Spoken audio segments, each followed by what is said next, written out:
Hey, good Thursday evening to everyone. Today is September 19th, 2024. Guys, why does it seem like I've been off here for about a month? Good grief. All right. Hey, glad you're here. Alabama Tide, Stephen Hicks. Let's see here. Scrolling down. Alabama Tide is, boy, he's busy tonight. Ken, glad to see you, bud. And there's Mr. Athens. Always glad to see Mr. Athens in here. Always glad. And by the way, all my Alabama fans, roll tide, guys. But anyways, let's get it started real quick. We are going to bring on Mr. Whalen. Hang on just a second. Let's get him in here. There you are, Whalen. How's everybody doing tonight? Doing good, bud. How about you? I don't know. I throw this phone around like Bill from New York. I have to leave these phones alone because I can toss them around. See, these big 90-inch TVs are sort of hard to grab a hold of and toss around, but these phones can really make your blood pressure go up. I'm good. I hope all y'all are. Sounds good, bud. Sounds good. No, your audio sounds good. I wish the camera was working, but well, we'll get through it. All right. Well, we're gonna get started tonight with a friend of ours that we had him on one time, and I told him I want him back on the show, and he graciously accepted and decided to come on and be with us again. So I can't wait for you guys to hear some of the stuff that we got going on tonight. So hang on just a minute, hang on to your seat, and here comes Mr. Gumshoe Val. Hey, Hello, Val. guys. Hello. Let me see if I can move this camera over just a tad bit here. Let's see. Is that any better? Is that good for you guys? It's good for me, yes. But when you're talking into your microphone, you might want to shift it over a little bit to your left. Okay. Can you do that? Yeah. All right. Test. 1, 2, 3. How do I sound? Good. Good. All right. So thank you guys very much for having me back. It's a pleasure. It's my pleasure. It's been a rough couple of weeks. I think we talked about this off air. Yes, sir. But in any event, the show is yours. Go where you want to go. Okay. I don't know where you want to go, but I'm here. Okay. All right. Let me start out and saying, how long have you been data mining for Bigfoot? How long have you been doing that? Well, progressively, it's been about 12 years, and I've done this since I retired from the law enforcement side of things, and that's where it really piqued my interest. I'm a gumshoe guy. Mm-hmm. Gumshoe guy is a parlance for a private detective. As a law enforcement officer of many hats, an asset with state and federal, local agencies, mm-hmm. Man of many disguises. I mean, that's the best way to say it. And but beyond that, I had a state license for private investigation. Mm-hmm. And it's always been something of my interest. I taught law enforcement officers in 2 of Michigan's largest community colleges. Mm-hmm. And I was invited guest speaker for a large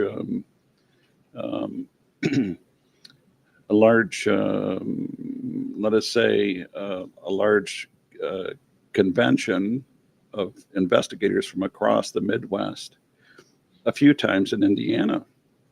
Uh-oh. And Illinois. And doing the stuff that I was doing, your reputation precedes you. Mm-hmm. People want you in. I'm talking about the federal and state, county, local levels. They want you in. They want to hear what you have to say. And that's what I did. When I, and I'm going to make this very, very short and brief, after 25 and a half years, like an actor, when you go to a play, you see a wonderful play, you applaud, you're happy, and most times the actors will come out for a curtain call. They'll come out and and take the applause and take a bow. Well, in my circumstance, my curtain call was when I volunteered to look for a missing person, clearly out of my jurisdiction. This individual went missing from Ohio. He went missing out of Louisiana, and he had been missing between 30 and 31 years. Long story short, it took me about 21, 22 months to find him, but I did find him. And to this day, the case remains a cold case, unsolved homicide. Hmm. I was able to bring his remains back to his family in Ohio. The family asked me to eulogize the service. I did. And the next day, Tommy and Waylon, I gladly retired. I felt exhausted, and it was time for me to retire. When I retired, I realized that you're no longer a part of that big boys club anymore. You know, Mhm. you're an outsider looking in the window, like the peeping Toms. That's me. I'm not part of that group anymore. I have the memories and the experiences and stuff that I carry with me, good and bad. And so there was something inside me that led me to look at this Bigfoot Sasquatch question a little more succinctly, a little more carefully, from a police officer's point of view, not just um, not just picking up a fish wrapped newspaper at a grocery store reading about Bigfoot impregnated me or my mom or my sister, Yeah, that kind of stuff. the tabloids. Exactly. So I looked at this. I got in touch with a individual out of Michigan who I knew or I understood that was into this, and I asked him. I says, can I go out with you? Can I go hiking with you? But beyond that, I went back in 1965. There was a case in Monroe County, Michigan. Monroe County is historically it's pretty important because as a Michigander, I am. Um, Monroe County in 1812 suffered a massacre, and that was during the War of. It was really it was the early point of independence from Britain, and so 300 volunteers from Kentucky came up long before computers, long before telephones, long before pagers. They knew down there in Kentucky, those boys knew that the people up there in Frenchtown Township, this little hamlet on the river's edge of Raisin River, needed help. They were being swarmed. They needed help. So these 300 people from Kentucky dropped their share plows, they dropped their Bibles in their churches, they kissed their loved ones goodbye, and they walked from Kentucky up to Michigan in the middle of the winter. February is treacherous in Michigan. Mm-hmm. And they came up, and during the battle, every one of these people were massacred. And they said that these were some of the best sharpshooters they ever seen. And this is a long time ago. This was when the U.S. military was in its infancy stages. I mean, they barely had any money to pay people. These were basically conscripts and volunteers. But that's a long story. But Bigfoot and some of these memoirs, some of the papers left behind by some of the generals, General Hull from the United States Army, the general from the officers from the British Army, they left in their memoirs sightings of Bigfoot and Sasquatch. Oh yes, all along the paths and the dirt paths, they seen these creatures, and they gave them the name. Somebody gave them the name, and I believe it's the French missionaries who seen them before the War of 1812. The French missionaries, the fur traders, gave them the name of Rougarou. Um, Really? yes, exactly. But back in early history, before Michigan became a state, I think in 1834, maybe 1834. Michigan was a lot of swampland. There was some prairie, thick forest, Oh yeah. mosquitoes, bears, lions, wolves, everything running all over the place. Plus, you had hostility. You had hostility with the natives, with the Americans. There was a lot of fighting, a lot of warring.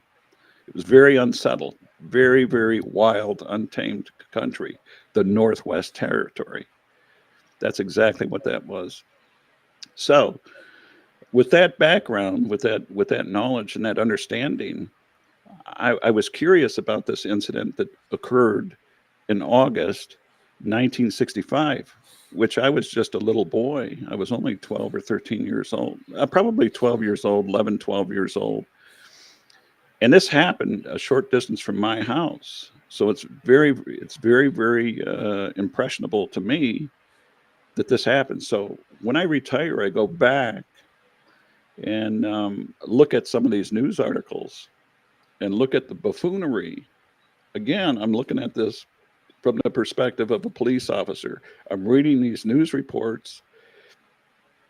I'm reading some of the things that the sheriffs at the time said about this, and of course, in 1965, they're not going to admit this, but the poor young 16-year-old girl and her mother were made to look like liars, insane people. And even as a police officer, it really struck a chord with me because these were people. You don't call Mm. people liars. Where I'm from, you don't call people liars. That's bad form. I know a lot of people down south, they feel the same way that I do. You don't do that kind of stuff, but yet they do that in the newspapers. They did it in 1965. Now, 1965, uh, it was it was common knowledge that mama and daddy took you out in the back roads, and that's how you learn how to drive. There was no Mhm. driver's education, and the Mhm. sheriff the sheriffs knew that.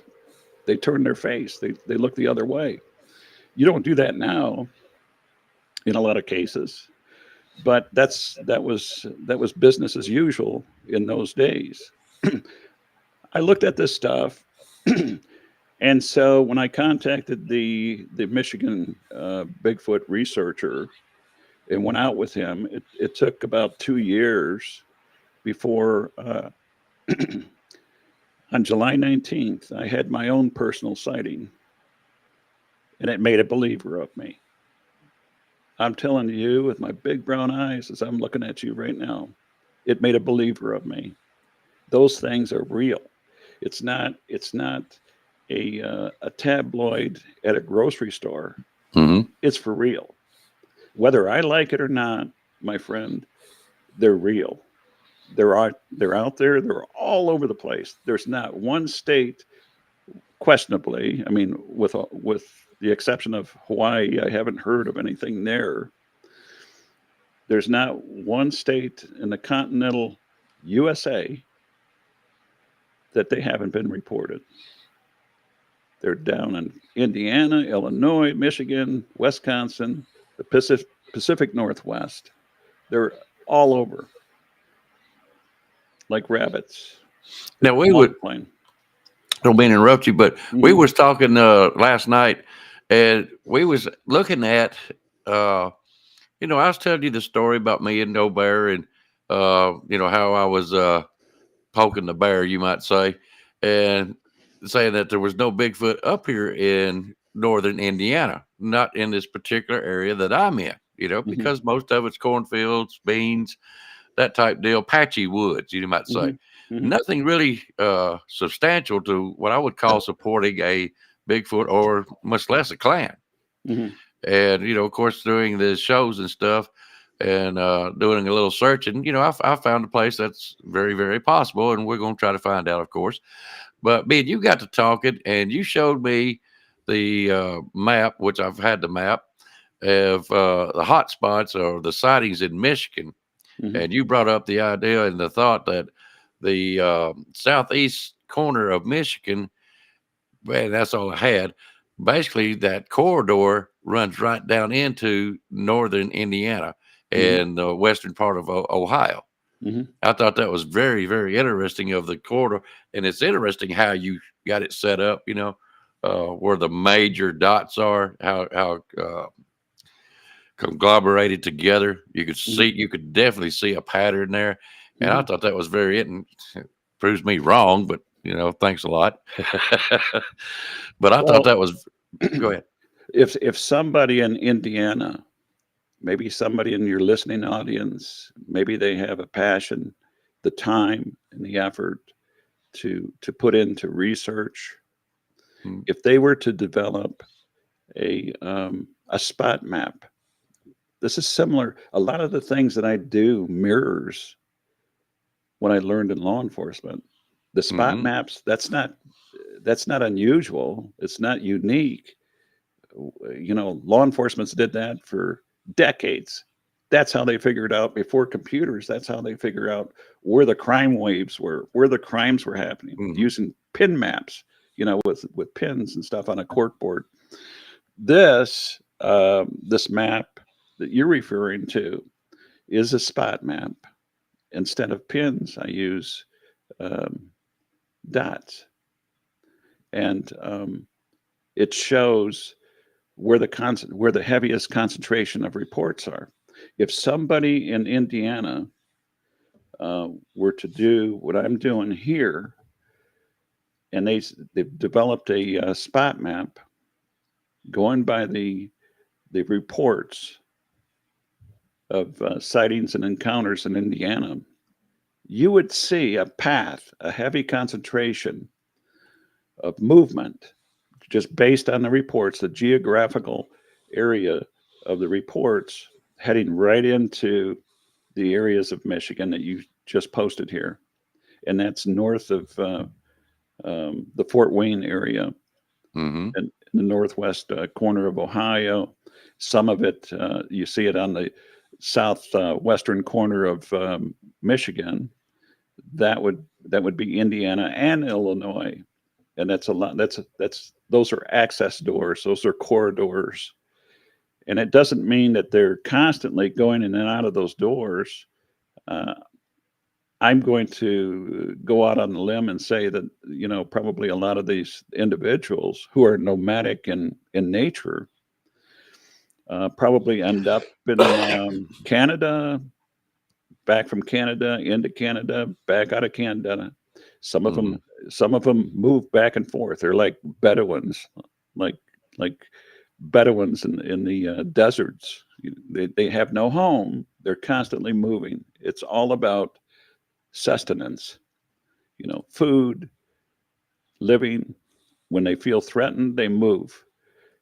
Now, it's pretty common knowledge that with Sasquatch, um, there are residents, meaning Sasquatches that are accustomed to an area. Maybe the residents, the people I'm talking about, the people are familiar with the Sasquatch. They have large tracts of private property. They don't bother the Sasquatch, and the Sasquatch doesn't bother them. They know. They've learned.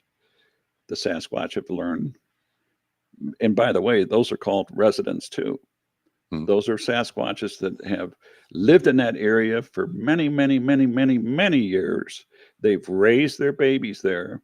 The babies grew up, probably moved on to find a mate to mhm, different areas. But um, in that transference, that movement back and forth, they always come back to, they always revisit places that are familiar to them, just like people.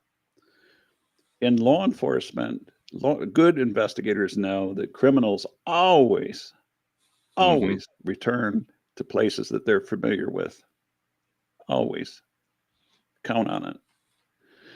So Sasquatches. So people say, "Well, I can't wrap my head around this because um, uh, Detroit's a pretty big city, mhm, over 1 million people. How can Sasquatches be around? Well, they are. They are. It doesn't mean because there's a lively suburb, a well-developed suburb. It doesn't mean that Sasquatches aren't there.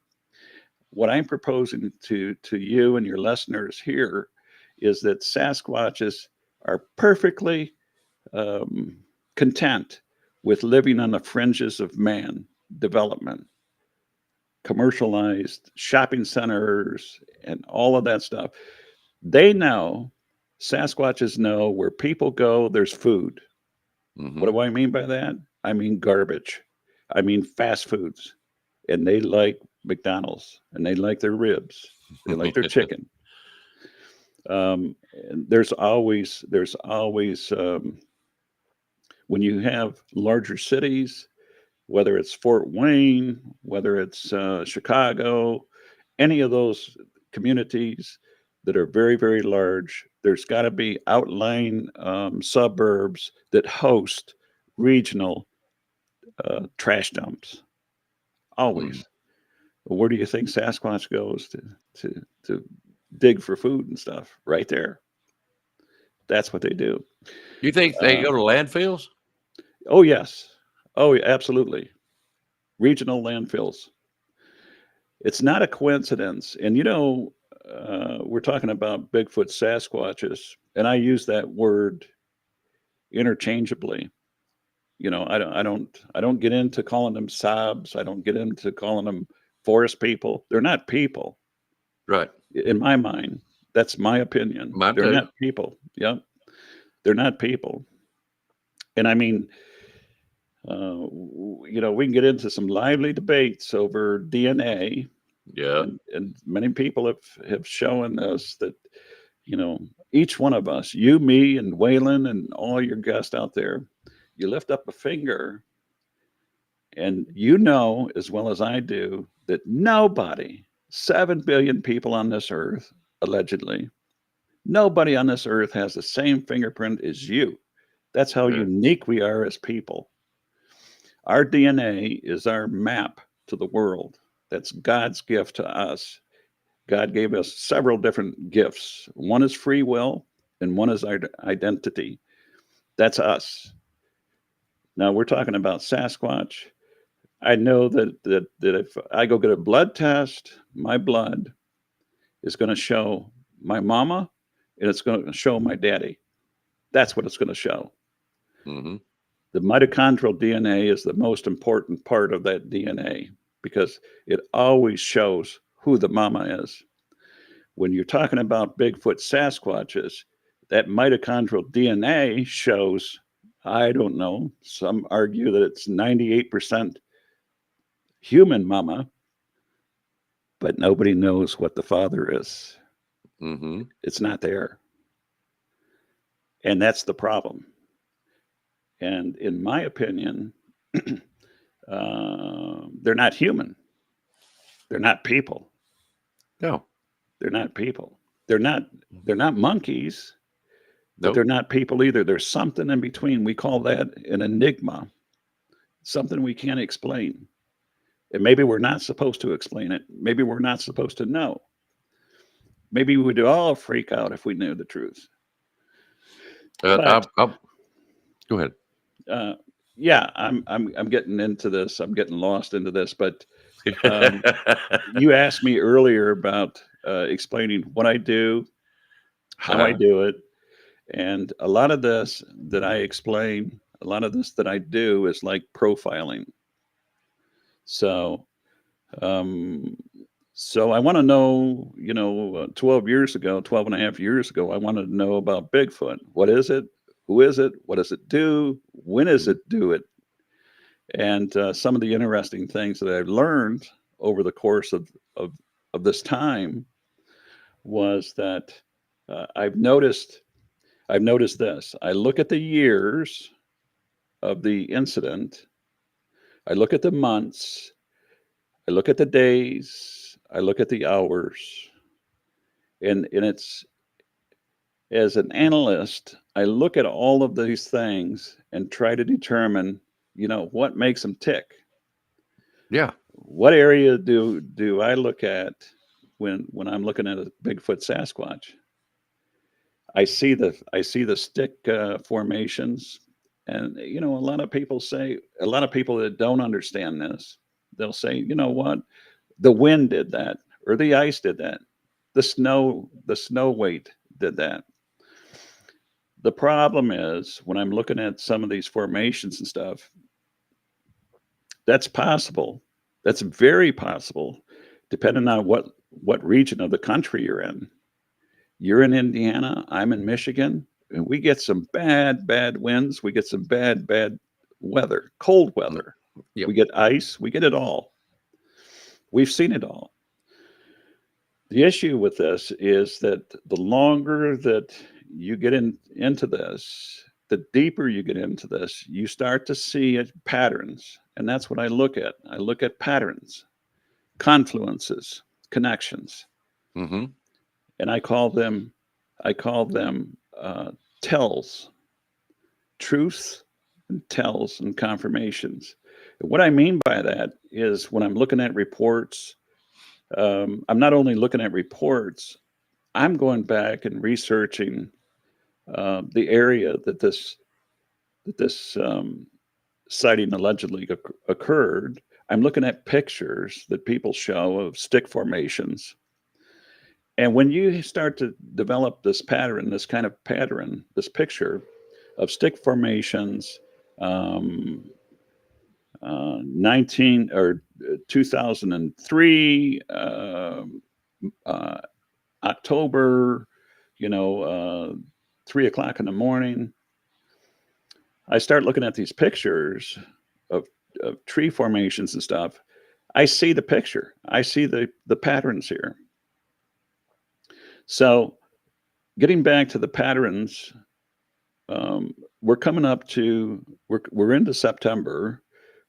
September is preparation for hunting if it hasn't started already. Bow season, uh, firearm season, so forth, so on. This goes into December. So what I've noticed is a lot of these reports, a lot of Sasquatch reports, will start streaming in just in time for hunting season. That's when you have the most people out there in the outdoors. And Sasquatch, Bigfoot Sasquatch, doesn't have any. They have no shame if they know you're out there, and they will. They usually like to tag along. They used to or they will follow hunters, stalk them because they're out there doing the same thing. You're hunting for the same resources they're looking for. They're hungry too. So a lot of these reports um, are of encounters that pit man versus beast. It really is. And in some instances, there's conflict. You got a man with a gun, and you got a beast. You Mm-hmm. shoot an elk, you shoot a deer, and you go to claim that. That's yours. But you got a beast that takes that deer, puts it on his shoulders, and looks at the hunter and glares at the hunter. The hunter does one of two things. He either Mm-hmm. shoots or he says, you know what, you can take it. It ain't worth It's not worth it. And that's what happens a lot of times. A lot of times when Sasquatch steals a deer, if they can't get away quickly enough, it ends up in a tree. That ends up in a tree. They'll come back and get it, but it ends up in a tree. Um, and that goes for livestock on farm. It doesn't matter if they're hunting or what. This is what they do. They do this kind of stuff. So my challenge to anybody listening out there, when you're out in the woods, whether you're hunting or plowing the fields or whatever you're doing, keep your peeps open around tree lines and around agricultural fields, especially cornfields. Now we're heading out of corn season now, Mm-hmm. crop season, right? Right. but there's still crop standing. People have crop for food, for feed, livestock feed, and whatever it is. They like soybeans. They like cornfields. And if there's heavy, thick forest around these agricultural fields, I'd be looking close around the tree lines. Check the grounds, check the soil, because if they're around, you're going to see tracks to and from the tree lines. If your listeners are out there in the areas like this that I'm describing, and they feel those little pricklies on the neck, maybe it's not just the sun beating down on your neck. Maybe it's your instinct telling you that you're being watched. Then you know you're there. You're in an area. When you get Mhm. those instinctive feelings of being watched and those prickly feelings, I call them chilly bumps. Um, you know what's up. Yep. You Those know what's up. the hair stands on the back of your neck. That's what I call it. Yes, yes, you know what's up. Um, there's I, a I, there's a nice go sorry ahead. Tommy. Go There's ahead. a nice exercise that everybody can do to hone their skills in this kind of work, but you can use it for your everyday life just as easy. Go into a crowded bar. This is football season. Go to a crowded bar, sports bar, restaurant. Have a seat someplace. Have a seat. Pick out somebody in the crowd and stare at the back of their neck and watch what they do. I mean, if you get caught doing it, wave and smile. I'll Just be wave and pointing at the smile. neck guy. Yeah, that's right. You'll watch people, because we're human beings. Everybody's got this ability, but we don't use it. We're not aware of it. We don't use it. That's your instinct. That's what makes good investigators, good police officers, who they are. They're people watchers. That's what they do. It's not about arresting people. It's not about giving people tickets. It's about learning about people. It's very dynamic. But try it sometime. Once you do it, and once you do it and you have success, try it again. Different people, different places, and see what happens. You're So, gonna get me in trouble. You know that. oh, I mean, hey, listen. Like I said, if you, and I wouldn't try it on the biggest person in the house either. Oh no, no! If I'm gonna get slapped, I'm gonna pick the prettiest thing I can find.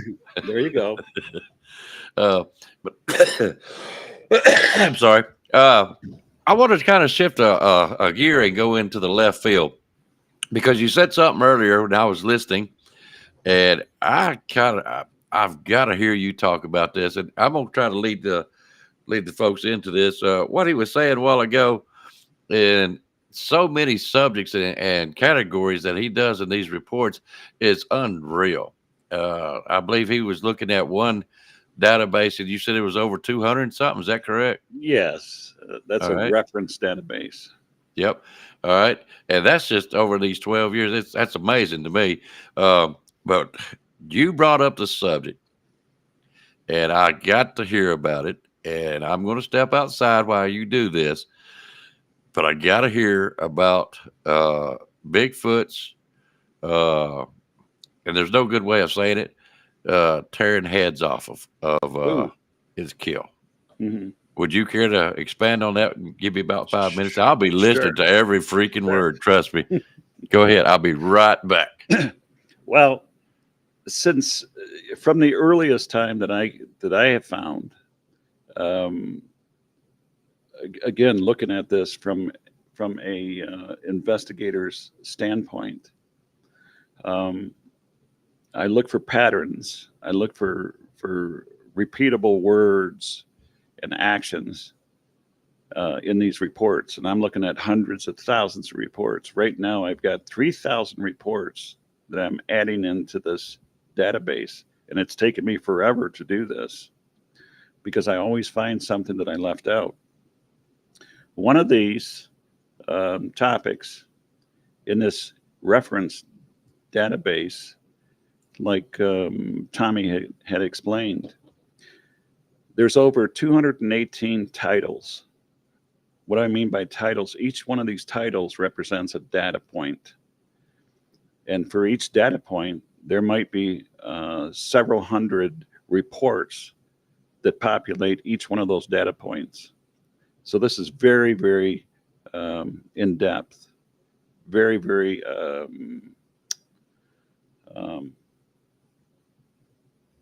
specialized. And so each one of these titles or data points represents a word.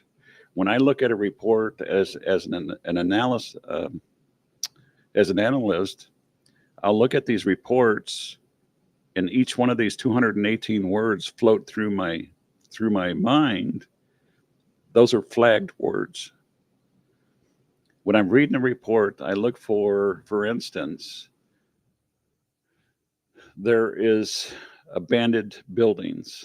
That's the first one. These are all alphabetical order, but there's a lot of them.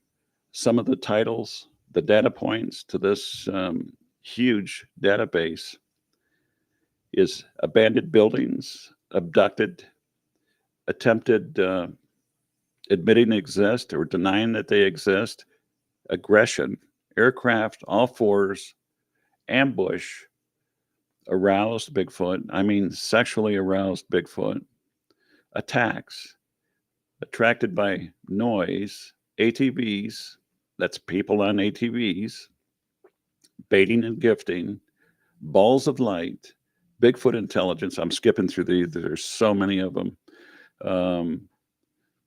Bigfoot and man, those are interactions between the two.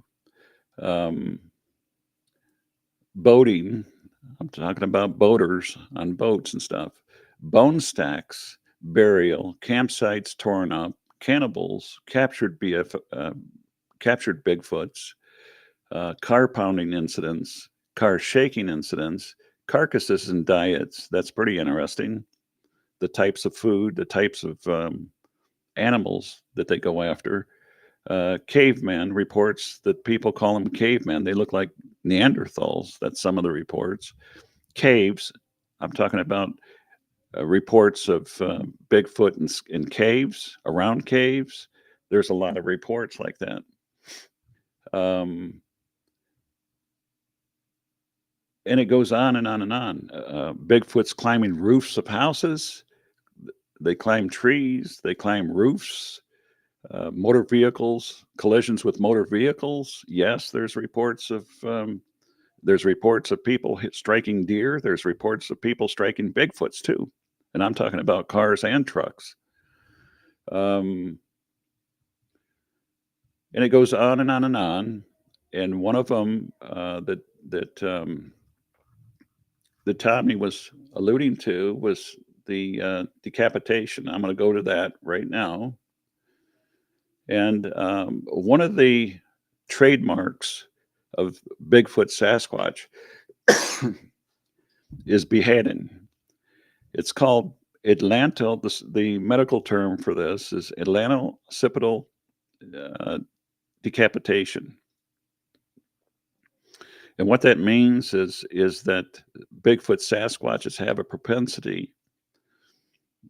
They have this innate need when they dispatch, whether it's an animal or people, to twist their neck. That's how they kill their prey, is twisting their neck and breaking it. And when you do that on a person, it snaps their spinal cord. They're done. They're gone. They're gone. And so when they do this on animals, and they've done it on so many animals, whether it's horses, bulls, steers, cows, dogs, cats, they do it to everything. It sort of leaves a pattern, like a signature. If I was to take a business card, if I was a roofer, and I was so prideful and so pleased with the work that I did, whether it's a roofer or window installer, whatever I did, whatever craft that I specialized in, and I was so proud of, and I wanted everybody to see it, I would leave that business card with the customer, or I'd leave a yard sign out in front of somebody's house. I want people to see it. I'm pleased with my work. I'm proud of my work. I want to sell myself. With a Sasquatch, their signature are these kind of things: the broken necks, the twisted necks, the animals or objects. They can be tangible or intangible objects in trees. They want somebody to see that, whether it's other predators or people. They want you to see this. To this beheading, decapitation. Yeah, I look at this stuff. It's not beautiful, but let me see if I can find this stuff. But there's all sorts of signatures and patterns involved in Bigfoot investigation. And my particular interest in this was when I started looking at these books here, written by David Paulides. It's called Missing 411. I think I've got 4 or 5 of them. I've read a number of them several times. And just looking through those books, there's a lot of patterns that I can put together. Meaning, yeah, I've seen this pattern before. For instance, when I'm talking about patterns and stuff, I'm going to move this over here for a second. I've got 2 screens that I'm looking at right here. And for instance, I'm looking at these reports, and I see a report here of an attempted abduction. And if somebody wants to argue that Sasquatches don't abduct people, I'm looking at this. I'm seeing here that a Sasquatch, the reporting person calls it a gorilla. A gorilla grabbed his 4-year-old nephew from their backyard and dropped the child when the woman screamed.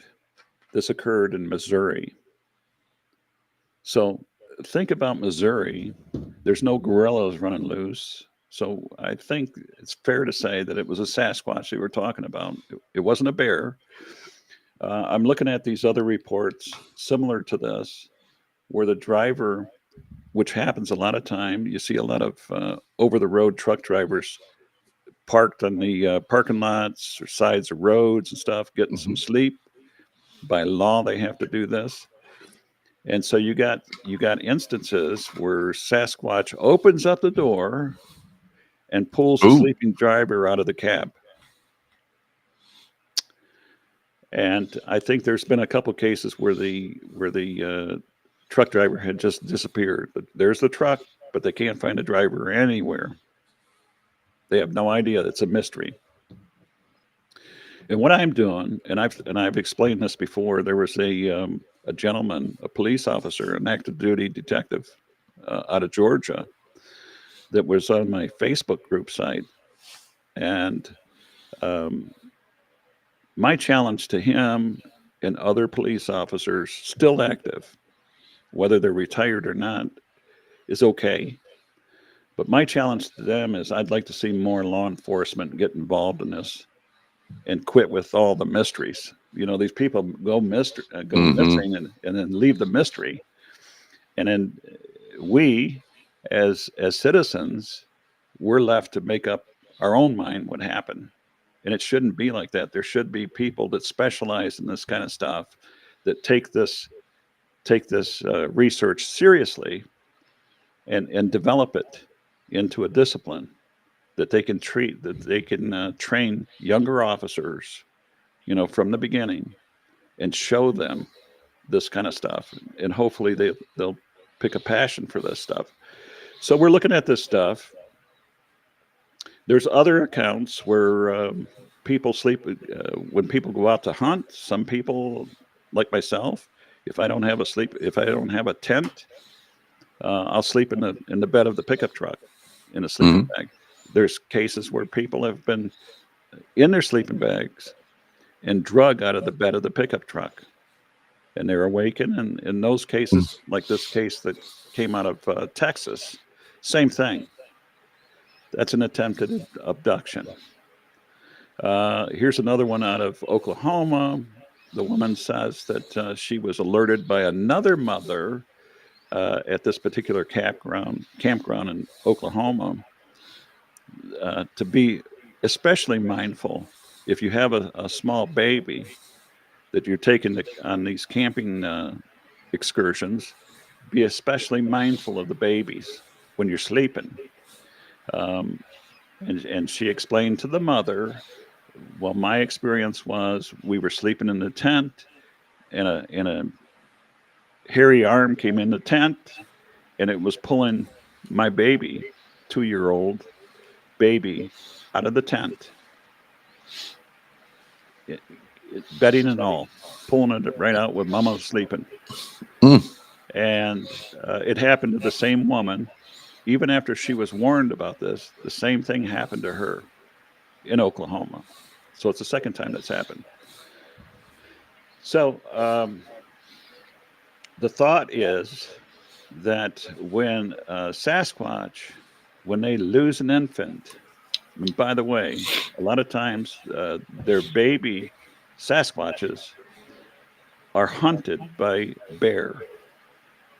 Oh, really? Bears will eat them, and there is a thing between Bigfoots and bear. Bigfoots have developed a taste for bear flesh, and they will attack a bear whenever they see it, and they'll eat it. The whole family will eat it. What about cats? Big Uh, cats. I've got a report. I got a report where we're talking about the different animals found in trees as I call them trophies and ornaments. Mm-hmm. I look at these reports like, excuse me, like a Christmas tree. We adorn a Christmas tree for the beauty, for the expression. And in one of these reports, there were several animals found in a tree. There were several animals found at the base of the tree.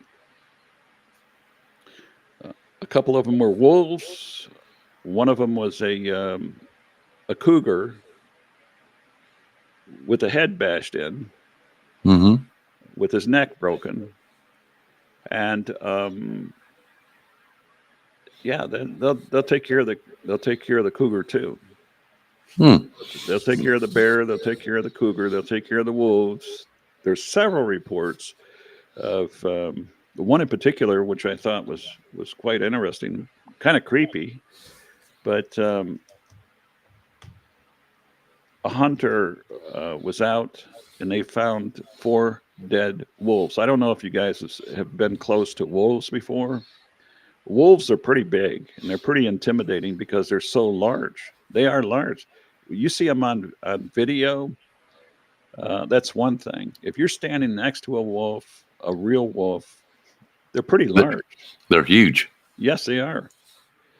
And to imagine somebody finding 4 wolves, all dead, all broken necks, and the writer in the report said that they believe that the wolves met their demise so fast that the growls were frozen on their faces. Really? That's kind of That's odd. Yeah. Yeah. Yes. Mm. Yes. Mm. There's a report. There's a report from the Pacific Northwest of a hiker. I believe it was a hiker or a camper that witnessed a Sasquatch fighting a walrus. A walrus, with the 2 tusks and stuff. Mm-hmm. And the way the report went was that the Sasquatch attacked the female, the cow. You know how big and heavy they are. Attacked it, and the bull came to the rescue of the cow, and the bull is much larger than the cow. And it said that they watched the Sasquatch pick the bull up and throw it, I don't know how many hundreds of feet, pick it up and throw it, like a shoe, like they were taking off their shoe and throwing it. There's another report by a professional guide that took some elk hunters out. They were hunting for elk, and they wanted the biggest, the baddest, the fattest bull elk that they could find in the herd. But they also encountered a Sasquatch, and they seen it. They all seen it. And they noticed that the Sasquatch was watching them, and the Sasquatch was following them, stalking them, herding them. It was hunting also. And they said that they went to this location. This happened up in Montana, maybe Wyoming, Utah, someplace up in that area. And they said that they finally came to a location where they watched the herd come and drink up in the mountains. And they decided that they were going to take that bull and that group. That's the one that they wanted. That's the one that the hunter wanted. And they were all decided that they were going to take that bull. And they said that just as the hunter was ready to pull the trigger, the Sasquatch came into the picture. And they can see it through the eyeglass. They can see it through the scope. And the Sasquatch turns and looks dead straight in the hunter's eye. Dead straight in his eye. As though it were to say, watch me. And the Sasquatch attacked that bull elk. And the fight was on. And they watched, and this is what was in the report. They watched the fight. They watched the Sasquatch get stabbed in the side with one of those tines. They seen blood. They seen the Sasquatch pound the elk. It grabbed the elk by the horns. It pounded it. It was trying to twist its neck. And after several heavy blows, they could see the bull elk weaken. And when it was weakened to such a state that it just twisted its neck, killed it, pulled the head off, and they sat there and watched this thing rip a hind quarter off this bull elk, like a big oversized turkey drum. Put it on its back, and off it walked. It left the rest of it for the hunters. That's what they remember. And they went in there and they claimed it. They went in there and claimed that beast. Remarkable stories. Ain't so? There's a report where Native Indians watched a Sasquatch, a small Sasquatch, like a juvenile, go in and taunt and tease a sow, a bear, and that had cubs. And what they did, and they were watching this, and what the juvenile Sasquatch did was tease the bear to the point where it charged and attacked the Sasquatch, the small Sasquatch. And lying in wait, they watched the bigger Sasquatches step out of the tree lines and the bushes and stuff. And that's where they destroyed the bear. Destroyed the bear, carried it off, and they ate it. That's what they do. You know what I like is how many stories go along with all the data that you have that you had to research, go through, put two and two together, and you don't have half the stories. No. You have got a bunch of stories. I know you do, Mhm. but it's incredible how far back your data goes back to. Because a lot of these stories I've heard before, Mhm. but not so much in detail. Mhm. Uh, I'll tell you that.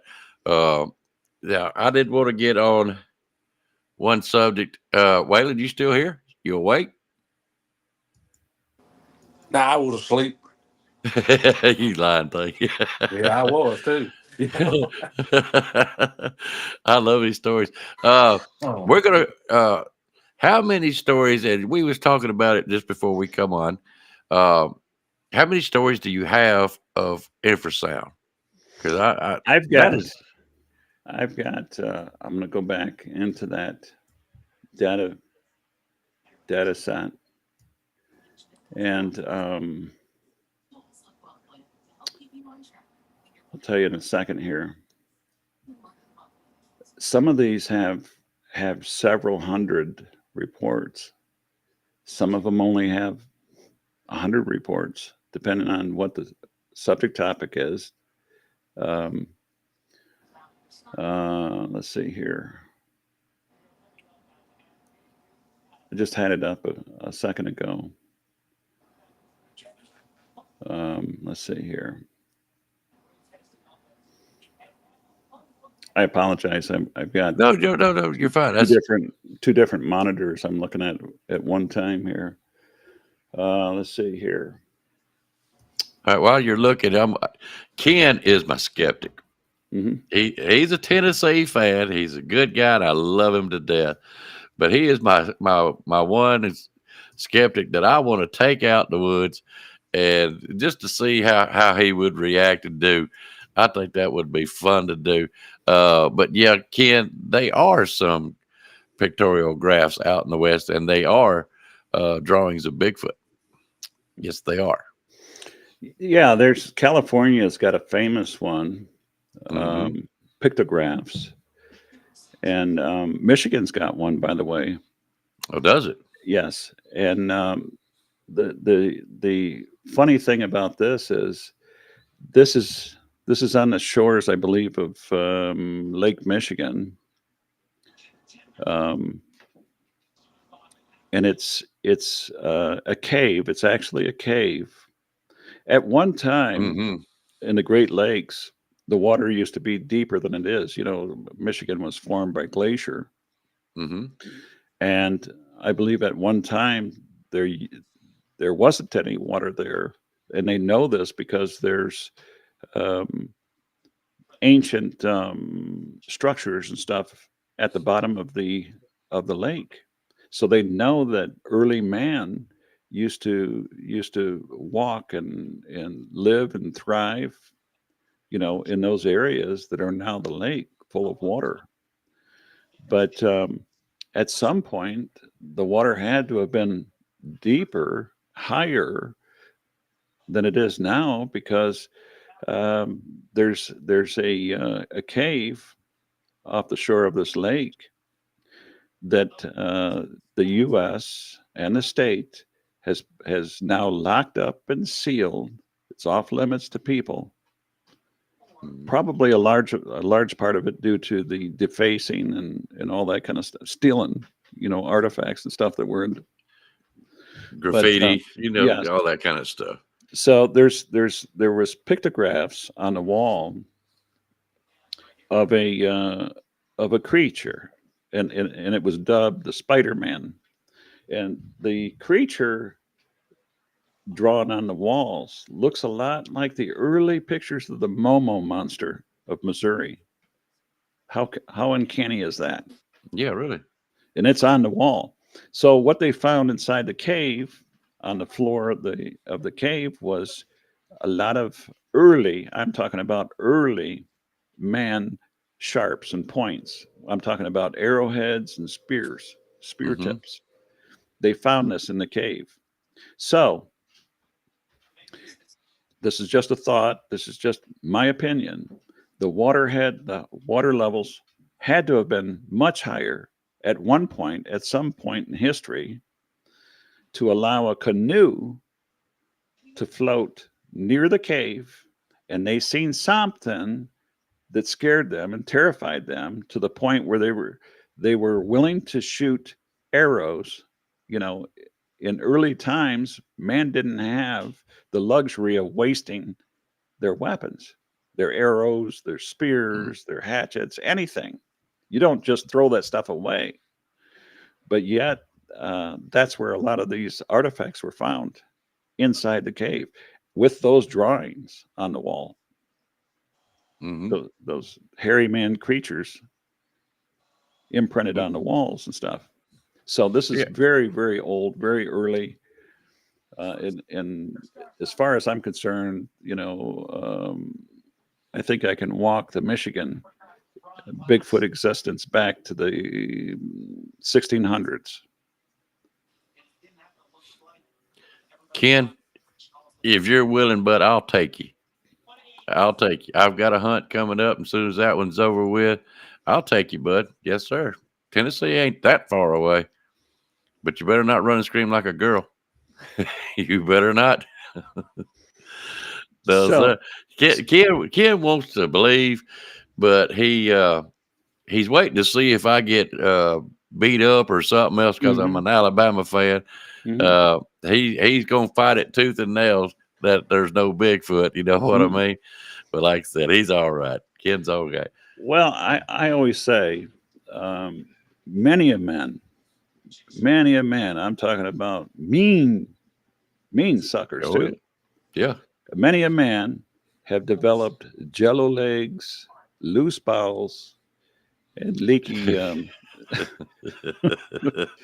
Leaky plumbing. leaky bladders.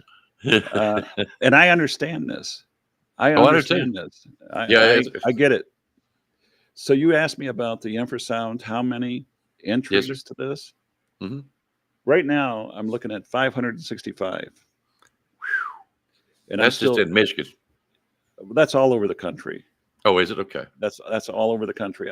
And right now, I'm looking at. Okay, this is the end. 695. Goodness. 695 reports that people have made about infrasound, and they describe it in so many different ways,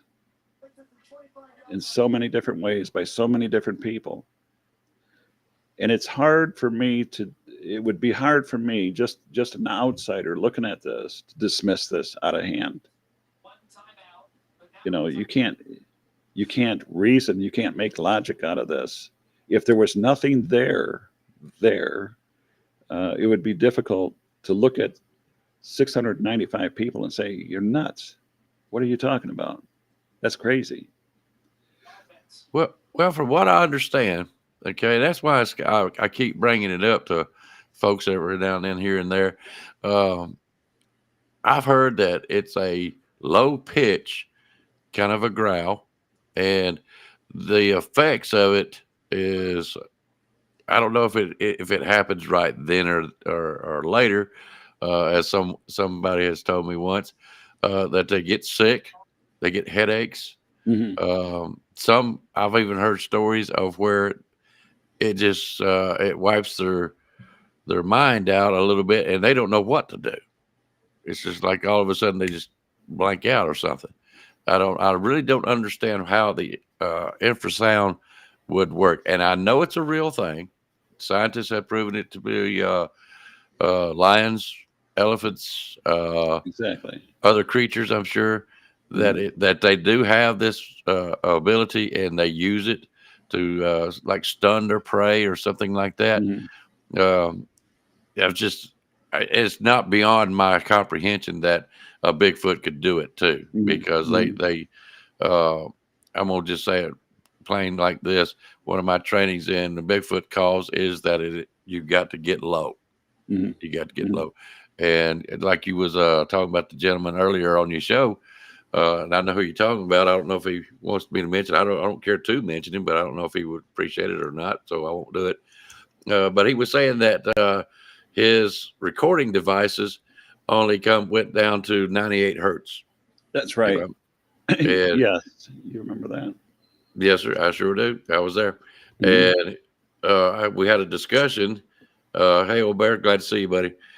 We had a discussion that this infrasound is below 98 hertz, and that's why he can't pick it up. And that's why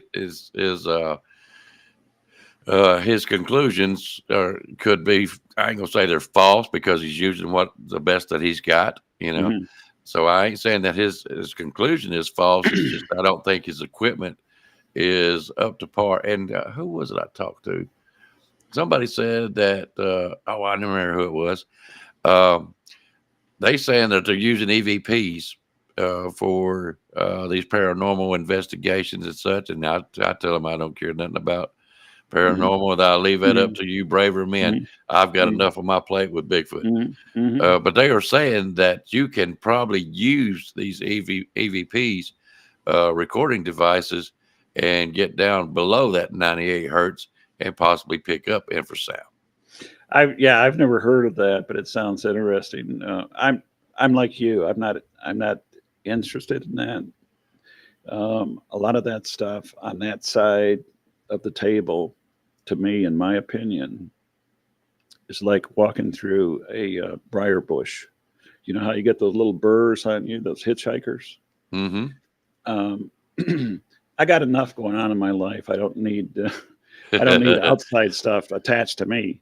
Yeah, well, I tell you, we don't want no hitchhikers. No, I don't. No, I do. but yeah, I agree. That could be interesting. It could be. Infrasound. You want me to read the paragraph what I've got written down what infrasound is? Mhm. Sure. Sometimes infrasound sometimes referred to low frequency sound. It describes sound waves with a frequency below the lower limit of human ability. Mhm. Generally, that's 20 hertz. If you look at it as defined by ANSI, ANSI-ASAS 1.1-2013 standard. That's all safety garbage. Hearing becomes gradually less sensitive as frequencies decreases or the frequency decreases. So for humans to perceive infrasound, the sound pressure must be sufficiently high, although the ear is a primary organ for sensing low sound at higher intensities. It is possible to feel infrasound vibrations in various parts of the body, Mhm. not just the ears. You I know, agree. and Grizz was showing that the other night of the modern updated patrol cars that they have a low sound that will basically vibrate your body, causing you to look up. Mhm. Mhm. Like if they're behind you and they're wanting to come around or something like that, and it's just like a little split second that it'll hit, but it's Mhm. enough that your body recognizes it and causes you to look up and see them behind you. Exactly. Yeah, Yeah, those are called rumblers, and you'll feel it in your body. I thought that was very interesting. Hmm. Yeah, they have that around a lot of the metropolitan areas and stuff where the population is dense, and you know. But to that topic directly, I think I mentioned about the growls and stuff. Hmm. To me, to hear the growl, it also causes that rumble vibration feeling in your stomach, in your chest, and it's a lot like ventriloquism. People that are skilled in that, they can look at you with a straight face, no emotion, no movement, no facial gesture, and yet they're able to throw that voice out there and capture you and I'm, touch you. I'm gonna respond to the chat room just a little bit. I told, I believe it was Old Bear one night, there is a pitch that you know how you are when you're in your car and you hear a song and you're sitting there singing it with you, whether you can sing or not, like me. Uh, there's a pitch that I can hit, and I Mhm. could be holding a bottle of Sprite or whatever I might be drinking. I can feel the vibration in that bottle that I'm holding when I hit that certain pitch. I can't tell you what it is because I ain't done it in a while, but there is a pitch that you can hit. Now, if I can do that, Mhm. and I'm no opera singer or nothing like that, you know how them opera singers are bust glass and all that kind of stuff, Mhm. Mhm. but I can literally feel the vibration in that bottle. I'm not wanting nowhere near nothing like that. It's just a certain pitch that I can hit, and it'll do that. And if I can do it, and you got some kind of wild animal from what we believe that has bigger lungs than what we do, the vibration of what they can do could be hitting down there to what we call that infrasound, enough to, now I don't know what distances it will carry out. From what I'm understanding, it's pretty far. It's pretty far. Hey, Kim, glad to see you, hon. I don't know. That's the reason I'm asking these questions. Go ahead, Wiley. I was over 600 yards when it hit me that night, but now I didn't feel any vibration that night. I didn't feel anything hit my body, but like I told you, in about 5 minutes when I laid down, my felt like my blood pressure was about 1,000 over 500. My head was just going boom, boom, and I thought I was going to puke, and I very seldom puke, and I thought I was going to the toilet quick because I thought I knew I was going to puke. And I was listening to them hoop that night on my front porch. I've told Icebox this story, and I know about how far they was from me because I know the layout of the property, and I know how far it is up there where they cross. So, 600 yards is a pretty good little piece, but it's not that far either, Good. really. That's a good distance. Well, that's a good distance. I'm thinking even 100 yards is amazing. Well, if you really want to go with it, in 50s or 20s, I don't understand it because I've never been hit with it. Every one of us understand what we hear over the radio. The music industry knows what we think we know about infrasound and sound, how it affects us. They know playing certain decimals at different frequencies and stuff gets to people. They know this, they understand it, they're the masters of it, they've done it for a long time. They get it, that gets into, people say, well, that gets into my head, that I can't get that song out of my head. Well, that's part of what they're doing. That's programmed. But getting back to the Sasquatch, the Bigfoot and stuff, I could say that during my own personal encounter, I felt as though, and I seen two Sasquatch, one on the tree and one in the tree next to the one I was looking at.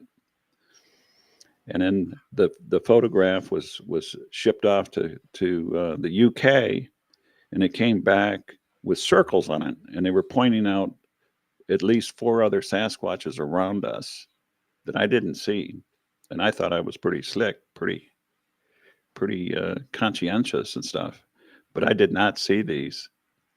But the greater point that I'm trying to make here is that when we walked into this group like that, I felt as though, first of all, I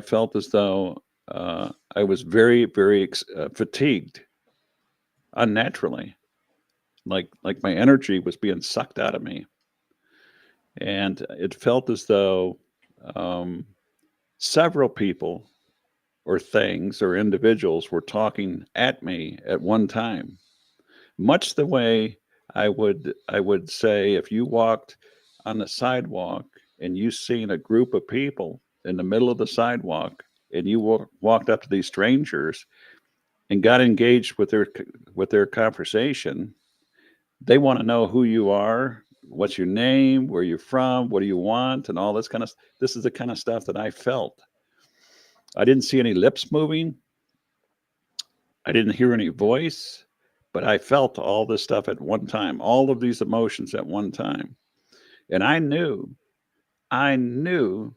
that I could lay down right there and go to sleep.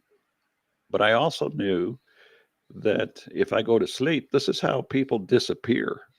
This is how people are put to sleep, and animals are put to sleep.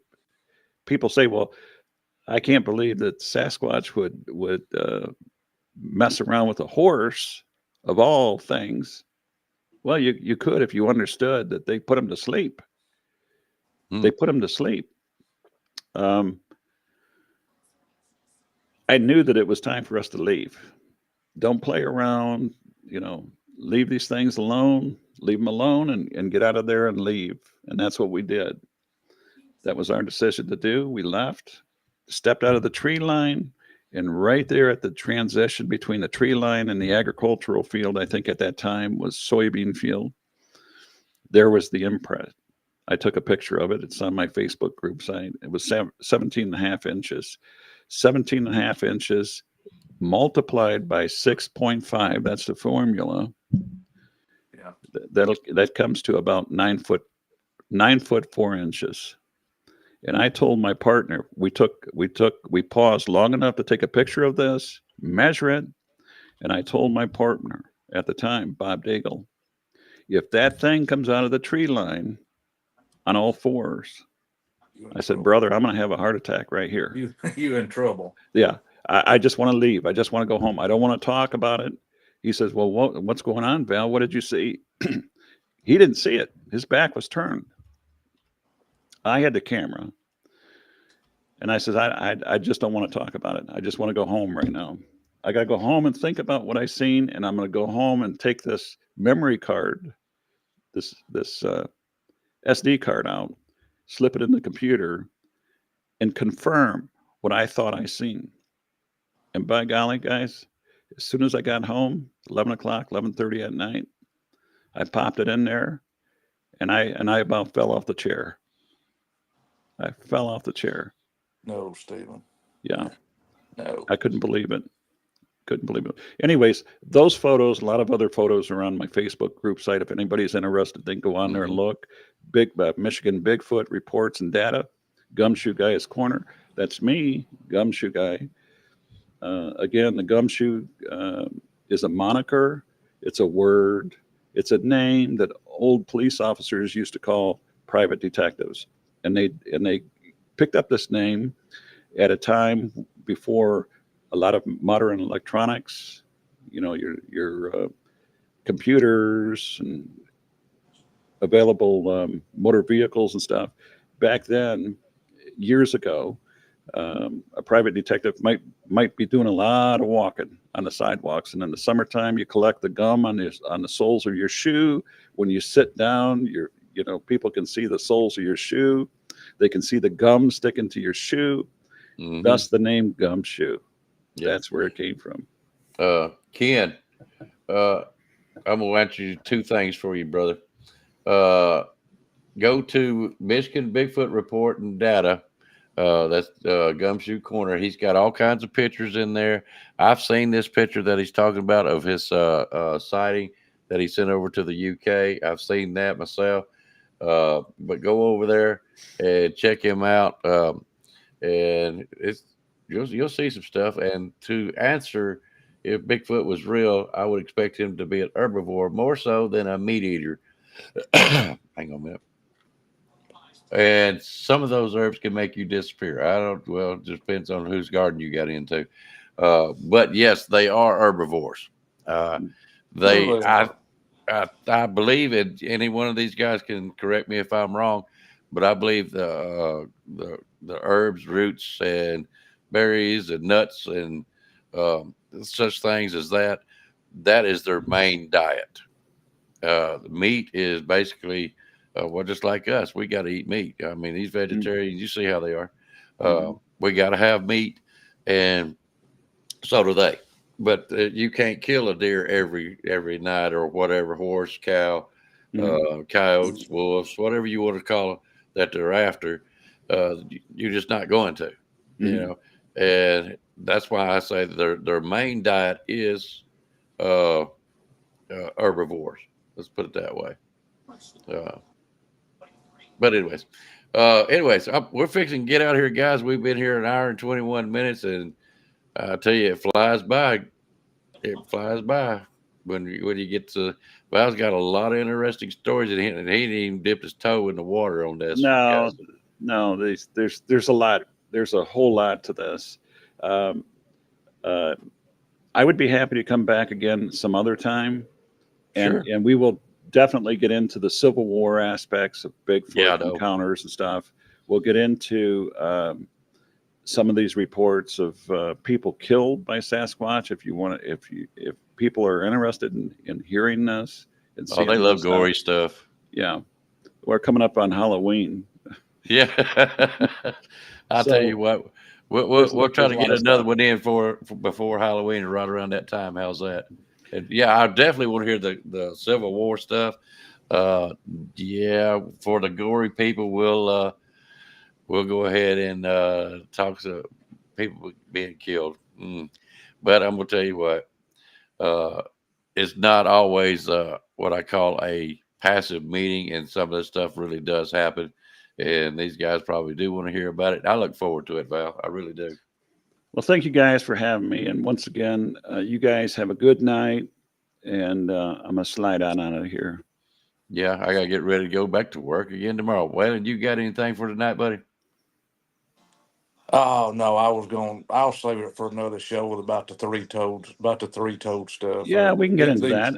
I can show you a lot of the different reports, and talk about the three toed, the four toed, the six toed tracks and stuff.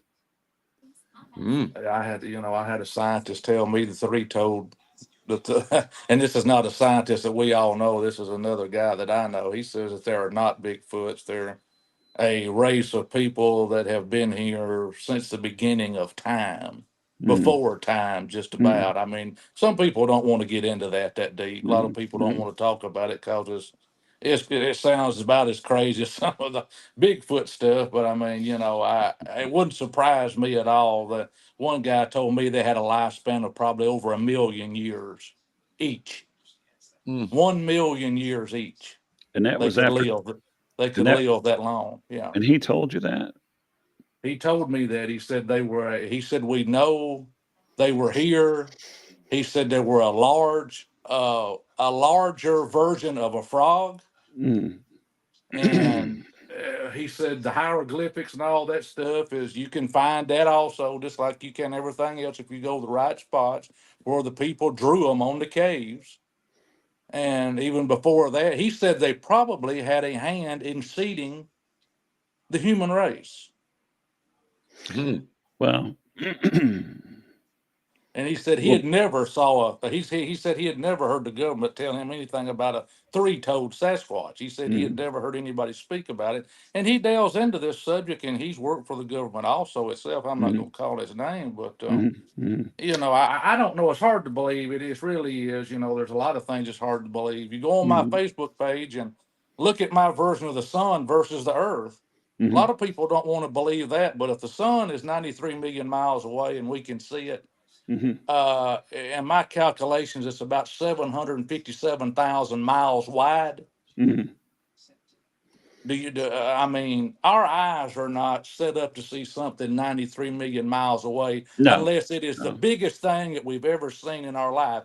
And if Mm, that's what it is, that's what the sun is. mm, It's the biggest thing. It's in any universe, anywhere. mm. Do you agree with that, Val? Have you ever studied that about the sun and that stuff? You ever done any stuff about that? No, I really haven't. I know that there's some things, Waylon and Tommy, that you know we're not meant to understand.